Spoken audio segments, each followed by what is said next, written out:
Hello, BookTube, and welcome back to Shorty September 2025, a BookTube event dedicated to the wee little books that are all over your shelves, but that maybe you don't look at quite as often as you should. Those little books can pack quite a punch. As I've learned, as I relearn every Shorty September, they can also be really bad. They can also be the type of really short book where you are very happy they're not any longer. but I have been fighting with my books.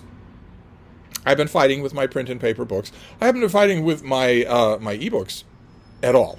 Not in the slightest. What would there be to fight with? I've been fighting with e-readers. Recently, I had two e-readers freeze on me in a span of 20 minutes, and that was pretty bad. that was dream shattering. I went from there to a different e-reader, a more modern e-reader that has not balked yet, but I confess I also went to the iPad, which is not going to balk at all, for any reason. It's not going to get upset for any reason. Nope, not at all. I have a second-generation iPad, Lil Henry, that I love, that still works. And the next time I have a tech-savvy guest, I'm going to ask that guest yet again to soup it up, bring it up to functionality. The last few tech-savvy guests have said that's simply not possible. But I've found that with tech-savvy people, you have to just keep asking the same questions. Sooner or later, you'll get the answer you want. but the ebooks themselves, they don't argue with me at all. But recently, I was fighting with my books, and especially my little mass-market paperbacks. A formatted book that I used to love, a formatted book that completely revolutionized the book-selling industry in the 20th century, and that isn't really practical for me anymore. It is. As I said many times in many columns for many now-defunct newspapers all across the American Midwest in the 20th century, the mass-market paperback is a perfect piece of technology in a way that you can't say about a hardcover with a dust jacket. I said that, I maintained it, I still maintain it, but there's perfection and there's perfection. An ebook on an e-reader that weighs nothing, that weighs as much as a credit card, is better. Now, I'm going to make a whole video on that, but in the meantime, since I now feel that way, and since there's really no going back from feeling that way, it's not like I'm thinking, well, e-reading will do as a stopgap until I am forced to go back to print and paper books. Why would that happen? I remember when I was selling e-readers 10 years ago, 12 years ago, I used to talk to reluctant customers all the time. Customers come in, and we would talk about all kinds of things. We'd talk about what they're reading, and what's new in the store, and what's new in the magazines, in the literary magazines. And eventually, I would say, well, since I'm working at the Nook counter, you probably should ask me about Nook questions. I mean, I can get away with it if you don't, but probably for form's sake, you should let me talk to you about this thing. And they would look at it with fear and trepidation. And one woman, an old customer of mine, said, well, what if the power goes out? And I said, well, the thing holds a charge for a very long time. It's e-ink. That's barely any energy drain on the device. And she said, well, what if the power goes out for a long time? And I said, well, it's a very long charge. Probably your power would come back on before then. And she said, but what if the power never comes back on? I said, well, then you'd have bigger problems than switching to an e-reader. Don't you think? You're being a little melodramatic. What was... Oh, right. To wrest this back to the main subject, I was fighting with my print and paper books, and specifically my mass market paperbacks. And when I was doing that, I was pulling out all the doubles and triples and quadruples and winnowing out all the stuff that I don't want, and noticing as I was going along how many of them were tiny, how many of them would suit for Shorty September. I was doing this pointless fight with my paperbacks before September. So I made a stack of books that will fit for Shorty September that are all mass market paperbacks. And so far, I've been usually taking from that stack. I did The Hound of the Baskervilles and I think one other thing, but I've been mostly taking from that stack. And I've been mostly taking from them as they appear, rather than organizing that stack. So last night, I grabbed a book from that stack. I bought this I hauled it on this channel 3 years ago, 2022. It's this. It's Operation Outer Space by Murray Leinster, with this terrific cover.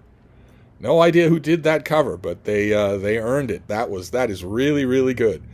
This is from the 1940s, and it's the story of a man named Jed who it takes a unprecedented spaceship trip from Earth because a new propulsion system has been discovered, a faster-than-light propulsion system that catapults him and his vivacious, buxom secretary to an alien world.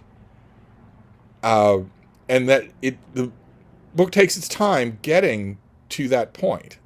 It takes its time, more or less, in the first half of the book, wrestling with the whole idea of that linchpin of science fiction.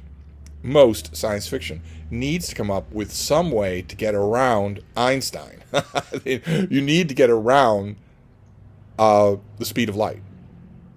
You need to do that. Most science fiction needs to do that. Now, a lot of science fiction comes up with fanciful ways to do that, silly ways to do that that are just a term. They don't mean anything, like the warp drive on Star Trek, or whatever that thing is on Star Wars. And a lot of science fiction, written science fiction, will take all sorts of other means to do that, like the Holtzman drive in Dune, or quantum physics, quantum mechanics nowadays, because there's a phenomenon in quantum mechanics of mirroring, where a quantum particle, you'll have a quantum particle here, and theoretically you'll have a quantum particle in the Andromeda Galaxy, and they are the same. They are in sync with each other. And in quantum mechanics, if you change the orientation of the one, the orientation of the other is instantly changed. It's changed simultaneously with changing the first one, which certainly looks like faster than light movement of something, of some kind of energy. How would the other quantum particle know that its orientation had been changed if that information weren't being transferred? And how could that information be transferred except faster than light?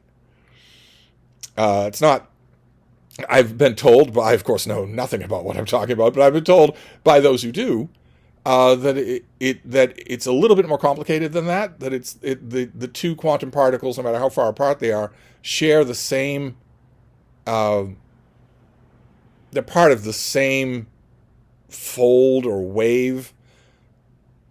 So and the wave extends from one to the other. It extends from, that field extends from one to the other, so that you're changing the field when you do that, and not any one particle. And so, I don't know, one or another. You see, there's plenty of mystery for quantum mechanics to get faster than light travel, but you have to have it. You pretty much have to have it. What's John Carter of Mars? Edgar Rice Burroughs, at the very dawn of science fiction. Edgar Rice Burroughs has to come up with some way around John Carter sitting in a spaceship for months to get to Mars. He has to come up with some way around that. And so a large chunk of the beginning of this book is about that. It's about developing that faster than light travel.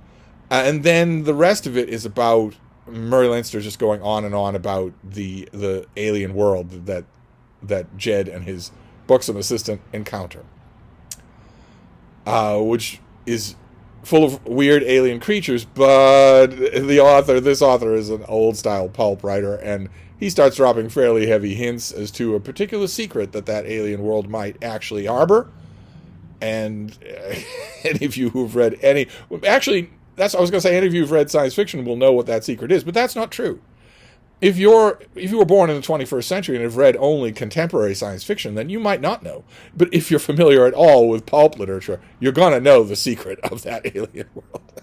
It's almost like the warmth and fuzzy feeling of coming home again. It's so trite, but really, really enjoyable stuff. I have a volume, The Best of Murray Leinster, and I I don't know that I have anything else. I think this might be the only other thing by him that I have. And he wrote a lot, so I'd like to have a lot more. I don't know how many ebooks I have of his work. He is a breathless writer. He is a self-indulgent writer.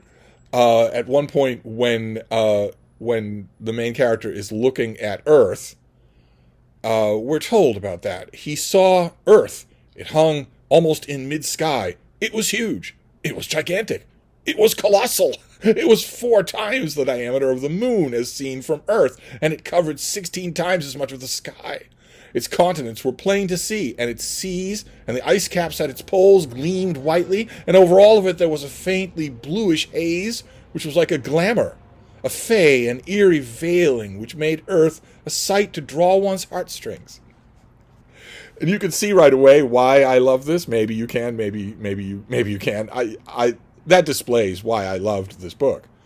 Because not only is it unabashedly melodramatic, that's not the only passage like that by a long shot, but it's also incredibly easy to read. It's this author has a very smooth, very readable prose style, so it didn't matter how out of date it all felt. Although the science in this novel didn't date as bad as I thought, as bad as it could in some books of this age. Mainly because Leinster wisely leaves a lot of the technical details unspoken, so that you can fill them in yourself or not. I really enjoyed this. I don't remember if I read this already for Rocket Summer at some point, but I reread it or read it last night. None of it seemed familiar to me, so I don't think that I ever did finish it or read it. But last night's Shorty September was a success, because this is 150 pages. Doesn't look it, but it is. It's 150 pages. So I don't know. I have no idea what's next on that pile. Nature? History? I have no idea. But I will throw something on the pile for tonight and report back next time. So I'll see you then. Thank you, BookTube.